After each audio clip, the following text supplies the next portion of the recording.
할렐루야. 우리 주님의 크신 은혜가 이 시간 예배하는 우리 모두와 함께 하시기를 주님의 이름으로 간절히 축복을 드립니다. 오늘도 전호자와 바라보시면서 예수님 사랑으로 축복합니다. 우리 한번 인사하실까요?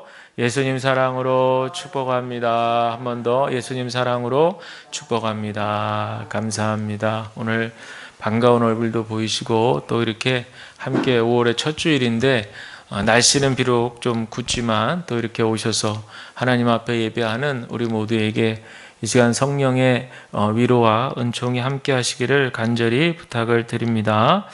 예수님의 부활 절기를 우리가 보내면서 부활을 살라라고 하는 그런 대주제 하에서 말씀을 전해드렸는데, 지난 주일에는 자람에 대해서, 우리 신앙인의 자람에 대해서 말씀을 드렸고, 오늘은 부르심에 합당하게 행하라 라고 하는 제목의 말씀을 드리려고 합니다.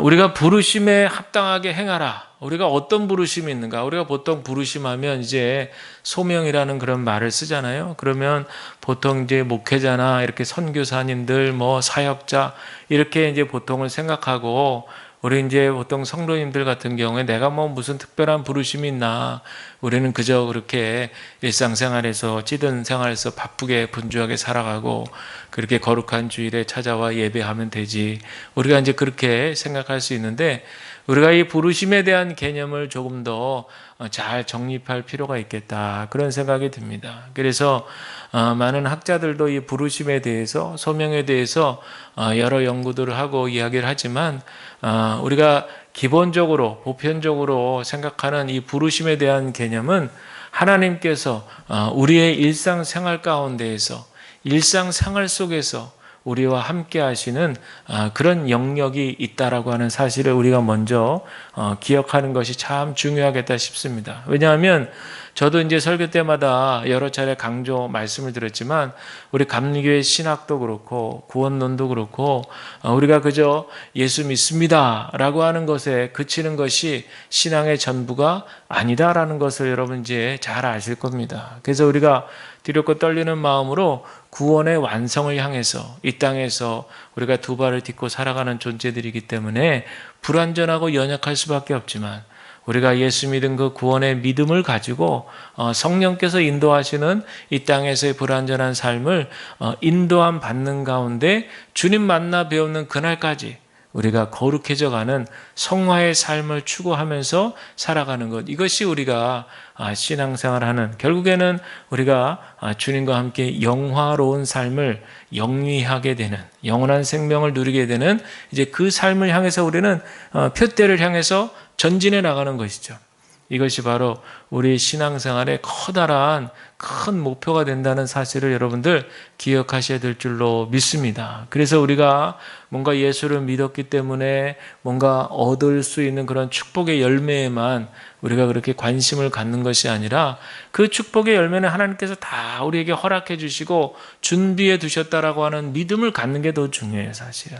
그래서 그 믿음을 가지고 우리가 이 땅에서 두 발을 딛고 살아갈 때 어떠한 정신과 어떠한 가치관과 어떤 생각 속에서 우리가 과연 살아갈 것인가. 그때 중요한 것이 바로 생각과 가치관인데, 여기에 바로 주의 말씀, 하나님의 생명의 말씀이 우리의 생각과 가치관 속에서 선한 영향력을 미치게 되는 것이죠. 그래서 우리는 매주에 선포되는 이 말씀을 하나님의 말씀이라고 믿는 것입니다. 믿어지는 역사, 우리가 예수를 그리스도라 고백하는 역사, 말씀이 하나님의 말씀이라고, 이 말씀이 나를 살리는 생명의 말씀이라고 믿어지는 역사, 바로 이것이 바로 우리 신앙생활의 값진 귀한 가치들이라는 사실을 여러분들 기억하셔야 될 줄로 믿습니다. 그래서 가랑비 옷 젖듯이 콩나물 시루에 물을 주면 바닥에 구멍이 뚫려서 물은 숭숭 빠져나가지만 콩나물은 쑥쑥 자라는 거예요.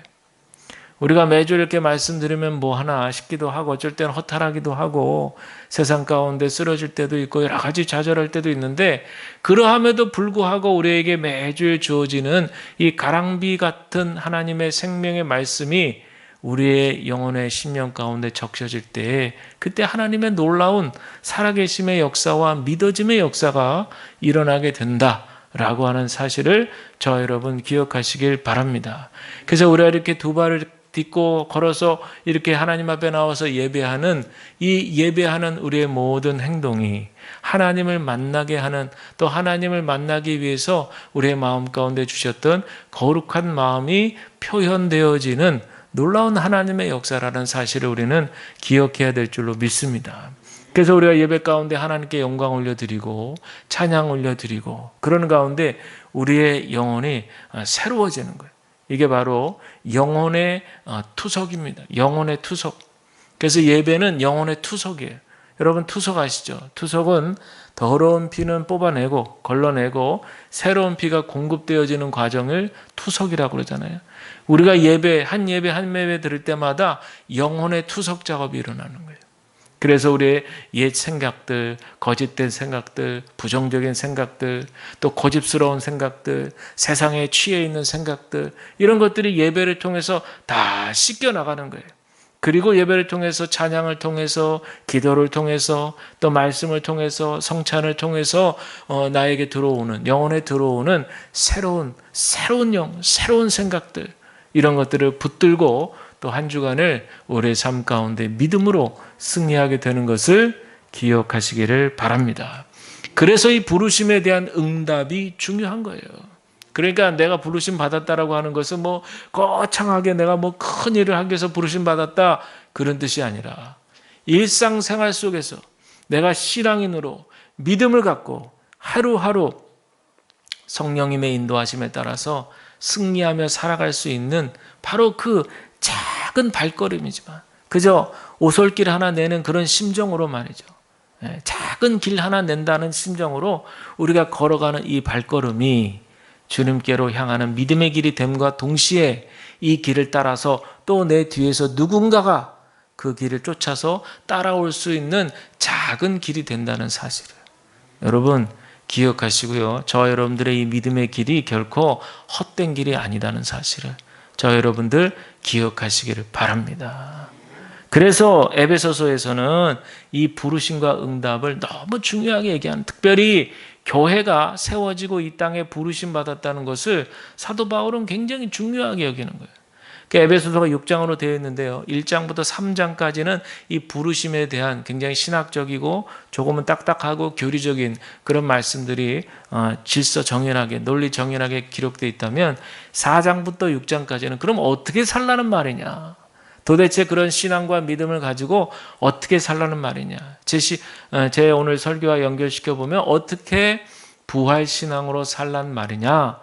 라고 하는 질문에 대한 대답을 사도 바울은 4장부터 6장까지 구체적으로 나열하고 있는 거예요. 특별히 5월 가정의 달을 맞이해서 부부에게 또 부모 자녀에게 등등 이렇게 각 구체적인 대상들을 향해서도 어떻게 살았으면 좋겠다라고 하는 그런 구체적인 지침들이 나와 있는 그런 말씀이 바로 에베소서의 말씀이다. 이렇게 되어지는데 오늘 특별히 그 가운데에서 오늘 본문으로 삼은 것은 바로 이론적이고 교리적인 부분과 실천적인 부분을 연결하는 가교 역할이 되는 4장 1절 말씀을 오늘 본문 말씀으로 택했습니다. 그래서 이 부르심에 합당한 그런 실천, 행동이 조화롭게 구성되어 있는 것을 우리가 확인해 보게 되는데 왜 이렇게 3장 이렇게 좀 조화롭게 균형을 잡아서 부르심과 응답, 부르심과 실천 이런 것들을 이렇게 균형 잡히게 성경은 우리에게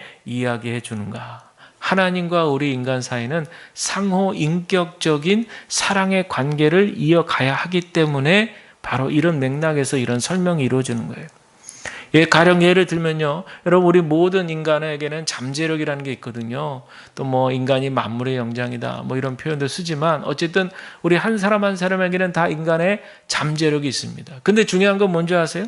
어떤 사람들은 자기한테 그런 잠재력이 있는 걸 아는 분이 있고 어떤 분들은 내한테 그런 게 있어 하면서 나한테는 그런 능력이 없다라고 아예 치부해버리고 포기하는 그런 분들도 있어요.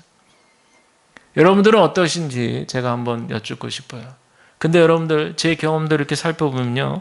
그 잠재력을 알 때와 모를 때와 알 때를 제 인생 가운데 한번 가만히 생각해 보니까 언제가 내 잠재력에 대해서 알고 언제가 내 자신을 긍정 신호를 주고 나에게 가능성이 있다고 믿어져지고 그런 신호들이 언제 일어나는가 봤더니 하나님의 말씀에 비추어 볼 때였어요.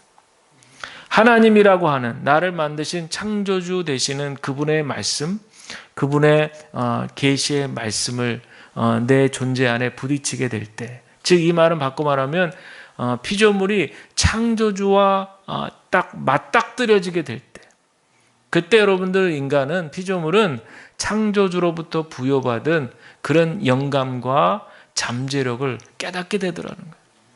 왜냐하면 나 같은 작은 존재는요, 내 안에서 뭘 이렇게 가능성을 발견할 만한 그런 능력이 없어요. 그런데 나보다 훨씬 무한하신 큰 존재 앞에 우리가 딱 섰을 때에는 또 그분이 나를 만드신 그런 제조자 아니에요? 창조주 아니에요? 그러니 나를 만드신 분이니까 나를 얼마나 잘 아시겠어요? 그 나를 잘 아시는 분 앞에 내가 섰을 때는 물론 두렵고 떨리는 마음이 있지만 그 가운데 비춰주시는, 신학적 용어로 선제적 은총이 있다는 거예요. 저는 이번 주간에도 그 선제적 은총의 은혜를 누리면서 그렇게 한 주간을 보냈는데 지금까지도 그 감동이 생생해요. 말씀이 살아서 역사한다는 그 기분, 그 느낌이 아직도 제 안에 살아있어요.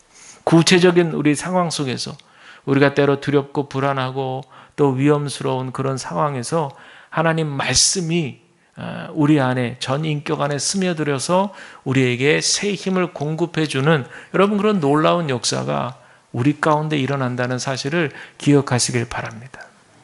우리가 이 세상에서 신앙의 힘으로 살아가는 것은 여러분들 말씀의 힘이에요. 말씀의 힘. 이 말씀이 여러분 그저 책에 기록되어 있는 문자에 불과한 것이 결코 아니라는 거예요. 근데 이것을 이제 문자주의자들은 한 점 한 점, 한 글자 한 글자 그렇게만 이제 보는 거예요. 그러나 이거는 사실은 사본에서 사본으로 넘어오기 때문에 원본이 존재하지 않거든요.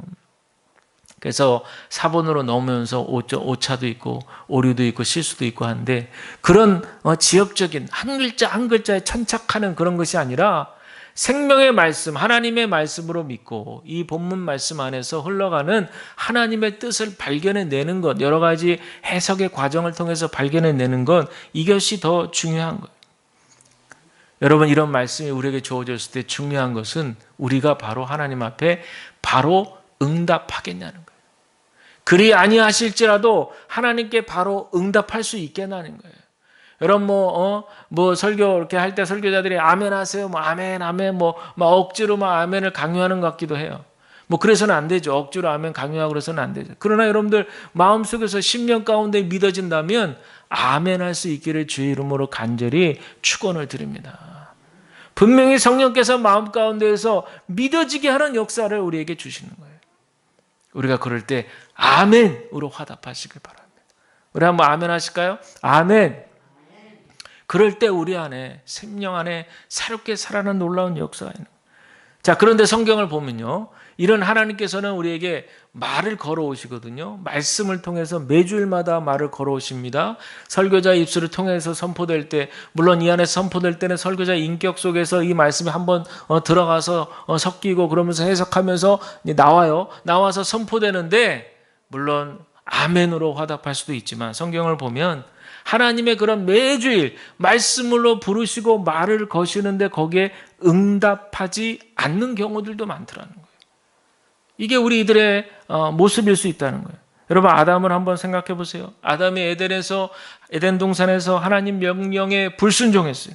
그래서 하나님과 그전까지는 아무런 격이 없이 정말 조화롭게 그 창조세계에서 아름답게 살 수 있었는데 죄라는 것이 들어오면서 어떻게 됩니까? 부끄러움을 알게 되지 않습니까? 그리고 하나님의 낯을 피해서 숨었다, 그렇게 얘기하고 있어요. 그전까지는 전혀 그런 일 없었는데 이게 바로 균형이 깨진 겁니다. 하나님의 부르심과 응답이 조화롭게 이루어졌었는데 그게 어느 순간에 확 깨져버리는 거죠. 여러분, 아브라함을 또 한번 생각해 보세요. 그 친척들, 고향 식구들이 있는 아주 익숙한 땅에서 어느 날 갑자기 하나님이 아브라함 부르셔가지고 이제 떠나라. 맥락 없이 떠나랍니다. 맥락 없이.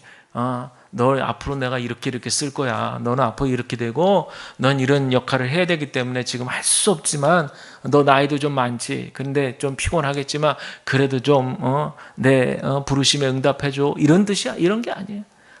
아무 맥락 없어요. 떠나라. 이 익숙한 곳에서 떠나라. 그리고 내가 지시할 땅으로 가라는 거예요. 가라는 거. 그리고 거기에 아브라함은 아멘으로 응답을 한 거예요. 아무 맥락 없이 내가 왜 가야 되는지, 내가 지금 나이가 몇 살인데 내가 지금 이 많은 식솔들을 데리고 그 먼 길을 어떻게 가나, 별의별 걱정과 염려와 근심이 얼마나 많았겠어요. 그런데 갈대우를 거쳐서 가나안 땅으로 가는 거죠. 응답했기에 성경의 역사는 이어져 오는 겁니다. 응답했기에, 하나님의 부름에 대해서 응답했기 때문에 하나님의 놀라운 축복의 역사는 계속해서 이어지는 겁니다. 갈릴리 해변에서 예수님이 4명의 제자를 부르셨어요. 그리고는 계속해서 이름을 부르셔서 12명의 제자를 만드셨습니다. 그들이 하나같이 거기서 저는 안 갈 겁니다. 아유, 거길 왜 가요? 저는 그냥 하던 어부 일이나 하죠. 이렇게 해서 거절하고 거부했다면 하나도 역사가 일어나지 않나요? 12명의 제자들을 쫓아다녔고, 가는 곳마다, 예수님이 가는 곳마다 기적을 일으키셨고, 또 많은 성도들에게 하나님 나라의 복음을 전하셨고 가르치셨고, 거기에 말씀을 듣고 순종하고, 또 그러는 가운데 그들의 점점 신앙이 예수님과 함께 그들을 풍요로워지는 거예요.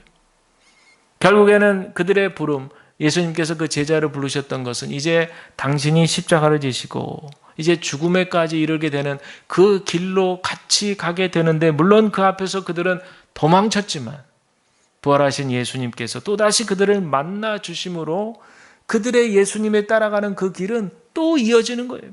끊어진 것 같았는데 부활하신 예수님을 만나고 나니까 그 다음부터 다시 그 제자들이 역동적으로 움직이기 시작했고, 그것이 교회가 일어나게 됐고, 교회가 또 교회를, 또 교회가 교회를 낳고, 또 교회가 교회를 낳고, 복음이 복음을 전해지고, 이러면서 결국엔 지금 우리까지 선교의 역사가 일어나게 되는 거예요. 이런 이와 같은 모습과 반대되는 모습도 있는데요. 우리나라의 복음이 전해지기 위해서 여러분 잘 아시는 아펜젤러 언더우드 선교사가 내한한 것을 공식적으로 1885년 4월 5일로 봅니다. 부활주일 아침이었죠.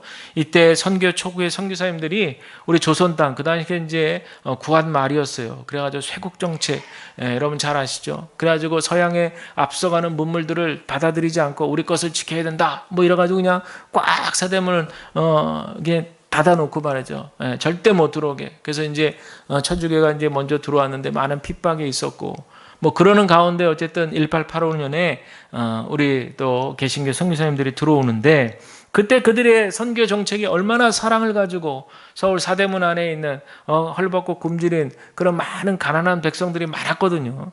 정동에는 양반들이 있었지만 남대문 쪽에는 얼마나 헐벗고 가난한 사람들이 많았나 몰라요. 그들은 하루 한 끼도 제대로 못 먹는 그런 아주 불쌍한 사람들, 죽어도 시체를 처리할 수 있는 돈이 없어요. 장례를 치를 수가 없어. 그래가지고 그냥 막 버려지는. 제가 옛날에 필리핀에 선교하러 갔을 때 딱 그 짝에 보니까 장례가 났는데 장례 치를 돈이 없어요. 그래가지고 그냥 시신을 그냥 관에다가 그대로 그냥 올려놓고 그냥 며칠이고 길거리에다 놔두는 거예요. 그냥. 왜? 장례 치를 돈이 없어요. 아마 그 시대에도 그랬어요. 그러니까 막 시신들이 막 그냥 그 시신 썩는 냄새 섞거나 해가지고 얼마나 그랬어요. 그럴 때 스크랜턴 선교사는 의사 선생님이거든요. 가가지고 다 병자를 치료해주고 또 시신들을 다 처리해주고, 이런 일들, 남들이 다 하기 싫어하는 일들, 굳은 일들을 도맡아가면서 아무 대가 없이 예수님의 사랑으로 그냥 그렇게 그들을 한 명 한 명 그렇게 만져주고 하니까 그 당시 그 사회에 완전히 홀대당하고 소외당했던 그 민중들이, 그 백성들이 말이죠, 마음이 동하는 거죠. 저 코쟁이들은 어떤 사람들이길래 우리한테 저런 대가 없는 사랑을 베푸는가. 그러면서 마음이 열리는 거죠. 그리고 예수를 믿으세요 하고 예수님은 전했을 때 아멘 하면서 그렇게 예수를 전하게 되었고, 결국에는 그렇게 해서 예수 믿은 사람들이, 많은 사람들이 나라의 어떤 그런 어두운 그늘 아래 일제 치하에서 민족의 독립 투사들이 된 거 아니에요. 그러면서 그들의 신앙은 결국에 실천적인 모습으로 독립운동으로 그렇게 목숨을 건 순교 신앙을 보인 것이 우리의 역사 가운데 모두가 알고 있는 그런 신앙, 기독교의 역사입니다. 그런데요, 그 이후에 한 30여 년이 지난 1920년, 30년대 그때 자료들을 조사해 보면 어떤 문제가 생기냐면요. 점점점 교회들이 이제 조직이라는 걸 갖추고 제도권 교회들이 나타나게 됩니다. 근데 처음에는 그냥 뜨겁게 사랑하고 그냥 병자를 고쳐주고 예수를 믿으세요 기도해주고 그냥 그런 선교의 그런 한 행동이 곧 교회의 모습이었는데 한 30년 정도 지나니까요. 이제 교회들이 제도권 교회가 탁 되는 거예요. 건물이 딱 번듯하게 있고 그 안에 조직을 갖추어 놓고 나름대로 규칙이 있고 질서가 있고 말이죠. 그렇게 되는 거예요. 근데 그러다 보니까 지나치게 어느 한 교단의 교리와 신조만을 강조하게 돼요. 이건 왜 그렇게 되냐면 서양에서 들어온 선교사님들의 신앙이 굉장히 보수적인 신앙이었어요. 그래가지고 사실은 우리 한국 땅에 들어온 신앙은 사실은 굉장히 보수적인 신앙. 제가 여기서 표현했잖아요. 굉장히라는 표현을 여러분 주목하셔야 돼요. 굉장히 보수적인 신앙이 들어와 있어요. 그러다 보니까 이게 단점이 뭐냐면 우리 거만 최고라는 거예요. 우리 거만 최고. 그러니까 다른 사람들의 생각하는 건 다 배격해. 이제 이거를 배타적인 신앙이죠. 배타적인 신앙. 이게 우리나라의 선교 초기부터 이렇게 스며들기 시작했던 모습 중에 하나입니다. 그리고는 또 교회의 제도만이 최고고 교회의 전통만이 최고라고 하는 생각 때문에 뭔가 좀 이렇게 교회가 한 30년 지났으니까 좀 새로워져야겠다 하고 자기 갱신을 해야 되는데 이거 딱 거부하는 거예요. 무슨 소리야? 우리가 최고인데 하면서 이걸 딱 새롭게 하고자 하는 것을 막는 이게 바로 교권주의죠. 교권주의. 그리고 외세, 특별히 그런 서양의 선교사님들로부터 많은 혜택을 받았기 때문에 그들을 너무 높여주는 문화 사대주의 이런 것들이 그 당시 1920, 30년 되면서 막 일어나기 시작했어요. 그러니까 그런 모습들을 보니까 이제 저항하는 사람들이 생기죠. 우리 개신교회도 천주교의 그런 어떤 잘못된 모습들의 반대, 저항해서 프로테스탄티즘, 개혁하는 종교 개혁이 일어난 것처럼 그 당시에 그런 교권적이고 배타적이고 문화 사대주의적인 그런 모습에 이제 이렇게 저항하는 사람들이 나타나기 시작했어요. 그 사람들은 뭘 주장하느냐? 우리 신앙을 다시 순수한 신앙을 찾아야 된다. 우리 다시 말씀 중심으로 우리 선교 초기에 그렇게 순수하게 말씀을 겸손하게 받았던 것처럼 우리 다시 좀 교회들이 그러한 모습을 돼야 되지 않겠느냐 이러면서 그런 운동들이 일어났었는데 그 당시에 제도권 교회들은 딱 보니까 자신들을 공격하는 모양으로 보이는 거예요. 그래서 이제 이단으로 막 정죄하고 막 이런 일들이 1920, 30년대에 일어났다는 것을 자료를 통해 확인할 수 있습니다. 제가 왜 이런 말씀들을 이렇게 장황하게 들으느냐. 여러분 기독교 역사를 봐도 그렇고요. 인류의 역사를 봐도 그렇고 계속 정반이에요. 정반. 옳은 길을 갔으면 또 한편으로는 그른 길을 가고 옳은 길을 갔으면 또 그른 길을 가고 계속 어떻게 보면 이게 어떻게 당연한 것처럼 근데 또 반대로 설명을 들으면 계속 인간의 그런 죄성으로 인해서 그렇게 잘못된 을 갔을 때 또 자기 갱신으로 또 이렇게 하면 안 된다 하고 또 옳은 길을 가고 또 변혁을 꾀하고 개혁을 꾀하고 그러다가 또 잘못된 길을 가고 사사기의 역사하고 똑같아요. 성경에 우리 사사기에 나오잖아요. 하나님이 은혜 베풀어 주셔서 구원함을 얻게 해줬으면 감사해야 되는데 거기서 또 시간 지나면 금방 또 교만해지고 타락하고 그러다 또 울고불고 하면서 또 우리를 도와주세요. 그렇게 도와줬더니만 또 죄를 짓고 이런 반복되는 악순환의 역사가 지금 우리가 살고 있는 이 시대에도 제가 오늘 드리고 싶은 말씀은 하나님의 온전하신 부르심에 응답하지 못하는 그런 시대 속에 우리가 살고 있는 것이 아닌가라는 거예요. 일제강점기 때 그들은 순교신앙으로 또 초대교회 때 그 많은 신앙인들이 순교신앙으로 하나님께 영광을 올렸었는데 지금 우리가 목숨을 내걸고 신앙생활 할 수 있는 계제는 아니지만 그때 그 순교신앙의 그런 고귀한 가치들을 우리는 과연 마음 깊이 간직하면서 우리의 삶 가운데 그 열매를 거두며 살아가고 있는가 우리가 한번 생각을 해볼 필요가 있겠다라는 거죠.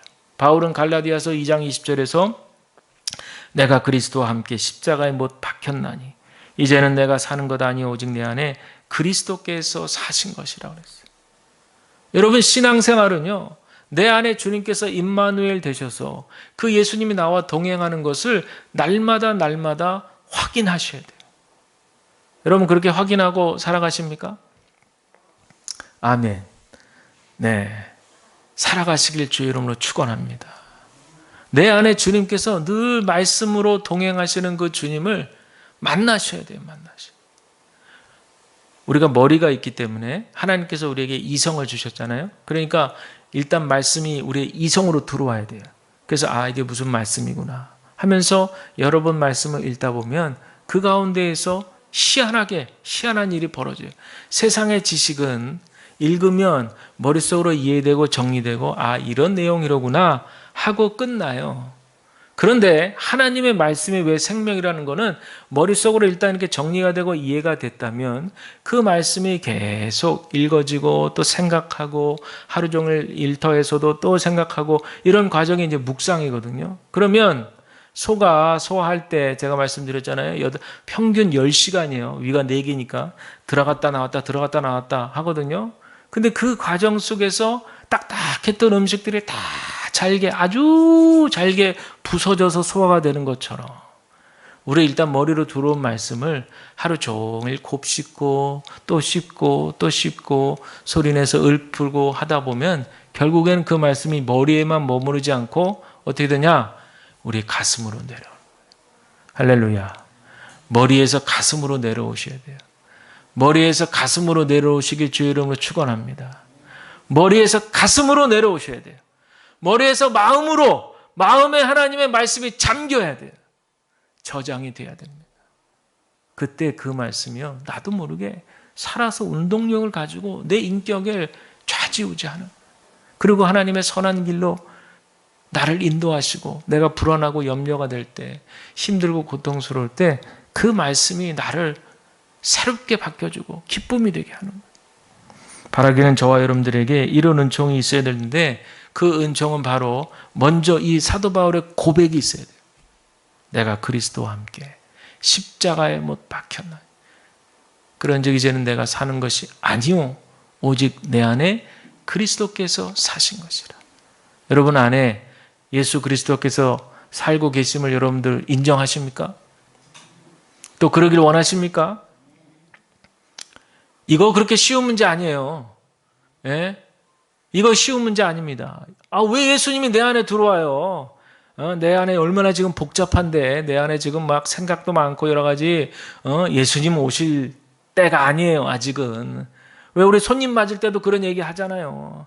왜 지금 오세요? 지금 얼마나 집안이, 정리해야 되고 지저분한데. 그런 딱 똑같아. 우리의 마음이 여러 가지 예수님 생각보다 세상적인 생각, 내 개인적인 생각, 내 계획, 내 뜻, 이런 것들로 가득 차 있으면 예수님 오시는 게 별로 반갑지가 않은 거예요. 반갑지가. 근데 여러분들 한 번쯤은 우리 마음의 방을 쫙 청소하셔야 돼요. 마음의 방을 다 청소하시길 바랍니다. 그리고 주님을 영접하세요. 주님은 지금도 볼지어다 내가 문 밖에 서서 두드린다 그랬어요. 지금도 우리 마음의 바깥의 방의 문에서 두드리고 계시는 거예요. 그런데 그 문고리가 밖에 없고 안에만 있는 것을 우리가 열어줘야 되는 거예요. 우리가 마음의 문을 열고 주님을 받아들이고 영접하세요. 그러면 그 주님이 우리의 삶을 통치하실 줄로 믿습니다.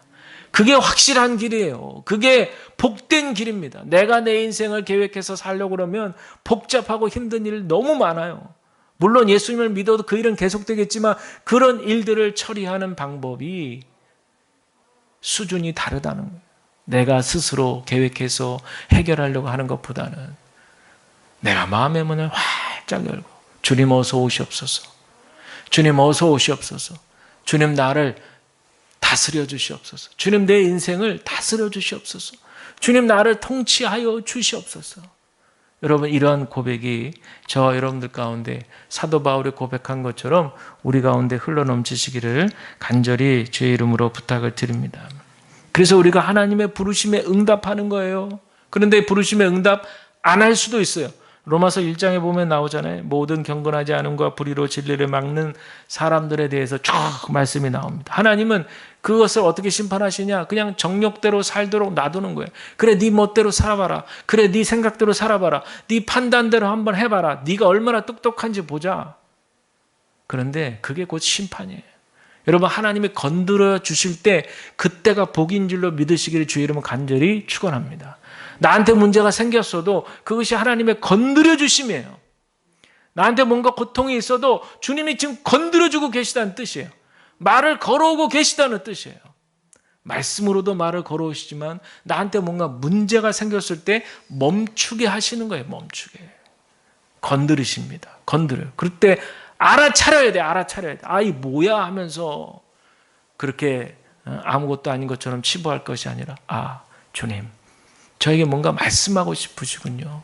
제가 듣겠나이다. 주님, 제가 마음을 열고 듣겠나이다. 주님의 부르심에 제가 응답하겠나이다. 어떤 분들은 이제 간증들 이렇게 들어보면요, 어떤 분들은 결국엔 택함 받을 건데 자꾸 이제 거절하다가 돌다가 결국에는 나중에 응답하고 주님 아멘 하고 이렇게 오시는 분들, 그런 그 인생의 절차들을 이렇게 보면 과정 가운데서 그렇게 어렵고 힘든 일들을 만나게 하신다는 거예요. 그게 재수 없는 일이 아니라, 안 좋은 일이 아니라 하나님께서 말씀해 오시는 일인 거예요. 그런데 인간들은, 저희들은 그런 하나님 말씀해 오시는데도, 말을 걸어 오시는데도 깨닫지를 않고, 깨달아도 무시해버리고, 아닐 거야, 나는 아닐 거야 이러면서 우리가 이렇게 하는 모든 현상들을 보면 제가 서두로 다시 돌아가서 하나님의 부르심을 너무 거창하게 생각하는 거예요. 하나님 부르심에 응답하면 내가 하고 싶은 일도 못하는 거 아니야? 이거 뭐도 해야 되고 뭐도 해야 되고 막 규약이 있고 의무가 있고 막 규제가 있고 막 이러니까 엄청 이거 사는 게 재미없어지는 거 아니야? 막 이런저런 염려와 걱정과 근심. 내가 이거 목사 되면 이거 내가 큰일 나지. 내가 이거 목사 되면 이거 완전 붙들려 사는 거 아니야? 근데 이렇게 살아보니까요, 이것처럼 자유로운 삶이 없는 거예요. 이것처럼 하나님께 붙들린 삶처럼. 왜? 진리에 붙들렸으니까, 여러분. 진짜에 붙들렸으니까. 그러니까 다른 고민이 필요 없고 그냥 그 안에서 쭉 정진해 나가면 하나님께서 마련하신 축복의 길로 가는 거예요. 그냥 가는 거예요. 뚜벅뚜벅 걸어가는 거예요. 저는 그렇게 가라고, 여러분들은 여러분대로의 하나님의 부르심이 분명히 있다는 것을 여러분들 기억하시길 바랍니다. 아유, 내가 뭐 이 나이에 무슨 목사님, 내가 지금 이제 간이 많이 지금 하고 있는 판인데 무슨 부르심이. 아니에요. 하나님은 하루라도 살게 하셨을 때에는 거기에 대한 부르심이 있다는 사실을 여러분들 기억하셔야 될 줄로 믿습니다. 아유, 내가 아프니까 나는 그냥 빨리 낫고 나서 그 다음에 뭔가 부르심의 응답, 그게 아니에요. 지금 이 순간, 현재 이 타임, 지금, 바로 지금 하나님 말씀하시는 거예요. 어떤 말씀을 하실지는 여러분과 하나님과의 깊은 인격적인 관계 속에서 하나님께서 분명히 말씀하고 계실 줄로 믿습니다. 제가 오늘 드리고 싶은 말씀의 핵심은 하나님의 부르심이 있고 우리는 거기에 응한 응답이 필요하다라고 하는 말씀을 오늘 여러 가지 말씀을 통해서 여러분께 드립니다. 다른 말씀들이 많이 있지만 오늘 말씀을 정리하면서 한 가지의 말씀만 더 드리고 우리 또 성찬을 해야 되니까, 여러분들 마틴 루터 킹이라고 하는 미국의 유명한 흑인 목사님을 잘 아실 거예요. 이분이 그 시대에 흑인 해방을 외쳤던 그런 인물입니다. 지금이야 미국이 오바마 대통령, 흑인 대통령이 나왔을 정도로 많이 미국 사회 분위기가 달라졌지만 그 시대만 하더라도 흑인들이 심하게 차별받던 그런 시대였어요. 근데 이 마틴 루터 킹 목사님은 어릴 때부터 4대째 내려오는 그런 목사님 집안에서 태어나서 신앙교육을 받았는데, 특히 이 어머니 엘버타 윌리엄스 킹 여사이신데 이분이 참으로 온화한 성품의 그런 인격자였던 것 같아요. 그래서 자녀들에게 항상 자부심을 늘 심어줬대요. 그래요. 자부심. 그래서 너희들이 사회에 나갔을 때 사회에서 이제 실력이 못 미쳐가지고 야 그거밖에 못하냐, 넌 열등하다, 못났다 이런 말을 들을 때에도 너희들은 절대 기죽지 말라. 항상 너희들은 하나님의 사람들이다. 그러면서 당당한 태도로 맞서라. 이런 얘기를 항상 이 온화한 성품으로 자녀들에게 강조했다는 거예요. 그리고 이 마틴 루터 킹이 여러분 아시지만 그런 미국의 노예 해방 운동에 큰 역할을 했는데 그런 얘기를 어디서 들었겠어요? 가정에서부터 이 어머니로부터 노예 제도에 관한 것들 또 그 당시 미국의 남북 전쟁에 관한 것들 이런 모든 지식들을 어머니를 통해서 쫙 이렇게 들었다는 거예요. 그러면서 늘 이 어머니는 루터킹 목사님에게 얘기하기를 너는 누구 못지않게 훌륭한 아이다. 너는 누구 못지않게 뛰어난 아이다. 이런 자부심을 항상 심어줬다. 우리 같았으면요, 우리 유교 문화권 했으면 그렇게 얘기했다가는 얘가 대바라진다고, 얘가 교만해진다고 어디 그런 얘기를 해주냐고, 그런 얘기가 막 하고 싶어도 쏙 참고 아니야 참아 이러면서 우리는 자녀들 키우잖아요. 근데 저도 느꼈지만 그거 기독교식 아니에요. 기독교식 아니에요. 물론 그렇게 막 부모가 오냐 해주면 그럼 애들이 되바라지고 교만해지고 이제 그럴 수 있죠. 그러나 그건 세상적인 가치관이고요.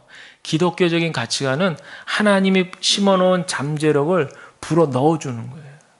그런데 인격적으로 통하면, 인격적으로 쉽게 말해서 부모와 자녀 간에 대화가 되면, 마음과 마음으로 대화가 되면, 그러면 그 부모가 그렇게 얘기하면서 그 느낌을 알 수 있어요. 그럼 자녀들이 교만하지 않습니다. 교만하지 않아요. 오히려 더 잘하려고 합니다. 더 잘하려고. 저도 어렸을 때 그런 얘기 너무 듣고 싶었어요. 근데 저희 집안 분위기도 얼마나 권위적이었는지 그러다 보니까 아끼시더라고요. 막 아껴. 근데 나는 막 그때 속으로 막 끌었던 생각이 뭐냐면 내가 한마디 좀 인정받는 소리 들으면 더 잘할 텐데. 내가 한마디 더 칭찬 이렇게 들으면 더 열심히. 왜? 부모한테 이런 칭찬을 받았으니까 더 부모한테 칭찬 더 받고 싶어서 더 잘해볼 텐데. 이런 생각을 제가 그때 어렸을 때 하다 보니까 지금 이제 우리 아이들 키울 때는 제가 그때 일을 생각하면서 그렇게 격려를 좀 해주려고 그러는 상황 가운데 있는 것이 바로 그거예요. 저는 우리 아이들이 교만해지게 하기 위해서 내가 이 얘기 칭찬 한번 해주면 얘가 건방을 떨게 해지 이런 뜻이 아니에요. 오히려 인격적으로 통하고 마음과 마음으로 통하고 부모가 얘기해주는 마음의 진심을 자녀들이 깨닫고 뭘 원하는지 뭘 위해서 애타게 저렇게 부모가 기도하는지 이런 것들을 자녀가 알면 자녀들이 되바라질 수가 없어요. 그런 부모의 기대에 부응하면서 나름대로 자신의 삶을 최선을 다해서 그렇게 살아가게 될 줄로 믿습니다. 이 마틴 루터 킹 목사님도 마찬가지죠.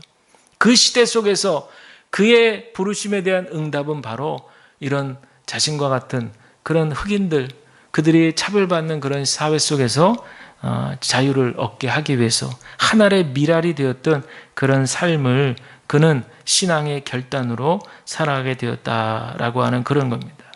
사랑하는 여러분, 때로는 우리가 하나님의 부르심에 응답하기 싫을 때가 있습니다. 내 안에서 내 뜻대로 내가 하고 싶은 대로 살아가고 싶은 마음이 많습니다. 이게 우리 인간의 모습이에요. 그러나 저와 여러분들은 하나님께서 하나님의 형상대로 우리를 창조하셨기 때문에 우리 안에는 하나님의 영이 들어있다는 사실을 기억하셔야 될 줄로 믿습니다. 하나님께서는 억지로 우리를 막 쥐어짜가지고 우리를 하나님 뜻에 맞추어서 살게 하도록 하지 않으신 것은 우리를 그만큼 존중하신다는 뜻이에요. 그만큼 하나님과 우리의 관계는 인격적인 관계라는 뜻이에요. 우리가 싫다면 싫어요 이러면 이놈의 자식 이러지 않으시는 거예요. 저 분명히 저렇게 가면 저 분명히 후회할 텐데 그래도 그 길을 인정해 주시는 분이 바로 우리 하나님이시죠. 이스라엘 백성들이 그랬잖아요. 왕을 좀 세워주세요. 분명히 왕 세우면 저놈들이 교만해질 텐데 알면서도 또 세워주시는 거죠. 그러면 이제 어떤 혹자들은 얘기해요. 그거 아시는 분이 인간들이 뻔히 잘못될 거 뻔히 아시는 분이 그걸 그대로 놔두세요? 억지로라도 그런 놈은 다리 몽둥이를 회초리를 때려서라도 그 나중에 다 회초리 때리시잖아요. 주변 국가들을 통해서. 그러니까 한 번 하나님은 인간을 존중해 주세요. 한 번 기회를 주신다는 거예요. 근데 거기서 자유의지를 잘못 사용해서 자기네들 멋대로 죄악을 저지르면서 자기 멋대로 자기 소견에 오른 대로 그렇게 행동하며 살아가는 우리 인간들의 모습을 우리가 성경을 통해서 기억한다면 오늘 본문에 나오는 이 합당하다, 단어가 헬라어 악시오스라는 말인데 이게 바로 균형 저울을 뜻하는 말입니다. 하나님의 부르심과 응답의 균형 잡힌 모습을 갖추는 것. 이게 바로 악시오스라고 하는 합당하다는 말인 것을 기억하시고 저와 여러분들이 이 균형을 이루면서 하나님의 부르심에 온전하게 우리가 응답하는데 어디서 응답하겠어요? 가장 중요한 것은 하나님이 세우신 가정이라고 하는 단위 속에서 우리가 어떤 역할을 감당할 것인가. 각자의 역할에서 하나님의 부르심에 응답하는 우리의 가정을 이루시길 바랍니다. 또한 우리가 처한 환경 속에서 우리의 일터에서 우리의 살아가고 있는 모든 삶의 환경 속에서 하나님의 부르심이 있다는 사실을 기억하시고 그 부르심에 합당하게 응답하시는 믿음으로 응답하시는 우리 주님과 동행하시는 저와 여러분 우리 모두가 다 되시기를 우리 주님 예수 그리스도의 이름으로 간절히 축원을 드립니다.